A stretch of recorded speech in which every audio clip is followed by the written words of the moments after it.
Hey, Shalom. I want to give all praise, honor, and glory to Yahweh Shem Shai. Double honors to the apostles and elders of great millstone who rule and teach well. Peace and blessing to Yakim throughout the four winds, pushing his truth and sincerity.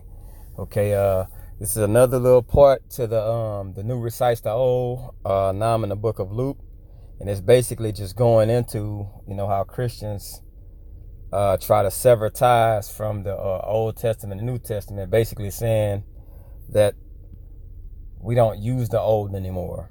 You know what I'm saying? That's not to be all the things of that. That's basically what they do is say that was the Father. Now we're dealing with the Son. Okay, so the Son basically deals with things differently than the Father would, in the past. He was a God of wrath and all that. This time you get mercy and grace and all. Okay, which is all nonsense. Okay, this is Malachi 4 and 5. It says, "Behold, I will send you Elijah the prophet before the coming of the great and dreadful day of the Lord. And he shall turn the heart of the fathers to the children, and the heart of the children to their fathers, lest I come and smite the earth with a curse." Luke 1:17. "And he shall go before him in the spirit and power of Elias, to turn the hearts of the fathers to the children, and the disobedient to the wisdom of the just, to make ready a people prepared for the Lord." Voila. Worded a little different, same thing. Psalms 132:11. "The Lord hath sworn in truth unto David, he will not turn from it. Of the fruit of the body will I set up my throne." Luke 1:32. "He shall be great and shall be called the Son of the Highest, and the Lord power shall give unto him the throne of his father David." Prophecy, prophesied, come into play. Okay? Micah 4:7. "And I will make her that halted a remnant, and her that was cast far off a strong nation. And the Lord shall reign over them in Mount Zion for henceforth, even forever." Luke 1:33. "And he shall reign over the house of Jacob forever, and of his kingdom there shall be no end." Where did he get that from? You just heard it quoted. Okay, so all these prophecies are basically reciting prophets and old laws from the Old Testament. Genesis 22:18. "And in thy seed shall all nations of the earth be blessed, because thou hast obeyed my voice." Luke 1:55. "As he spake to our fathers, to Abraham, and to his seed forever." Okay? That's something that's going to happen forever. When the true men obey his voice, everybody's going to be blessed through the nation of Israel. Genesis 22:16. "And said, By myself have I sworn, saith Yahweh Shem Shai, for because thou hast done this thing, and hast not withheld thy son, thine only son." Luke 1:73. "The oath which he sware to our father Abraham." Okay? By keeping his word to the Lord, Abraham was blessed. That seed, which is Isaac, and everything that went through it. He didn't keep it from Yahweh Shem Shai, so that seed was blessed. Okay? Numbers 24:17. "I shall see him, but not now. I shall behold him, but not nigh. There shall come a star out of Jacob, and a scepter shall rise out of Israel, and shall smite the corners of Moab, and destroy all the children of Sheath. Luke 1:78. Through the tender mercy of our power, whereby the day spring from on high hath visited us. And this is basically it's a prophecy and it's a promise. Okay? And these things are going to spring up. Okay? And it's going to basically, the truth is going to spring up, and it's going to let us know, like, this is a promise. Okay? It says it's going to rise out of Israel. Yahushua. Okay? A ruler. Star out of Jacob. Okay? And shall smite the corners of Moab and destroy all the children of Sheath. Luke, it says, through the tender mercies of the Most High, whereby the day spring from on high hath visited us. That's that light. Okay? So we're going to get it and understand all these things that basically were said and set to happen. It's like a prophecy and a promise, and we're basically seeing it play out today. Okay? Malachi 4:2. But unto you that fear my name shall the Son of Righteousness arise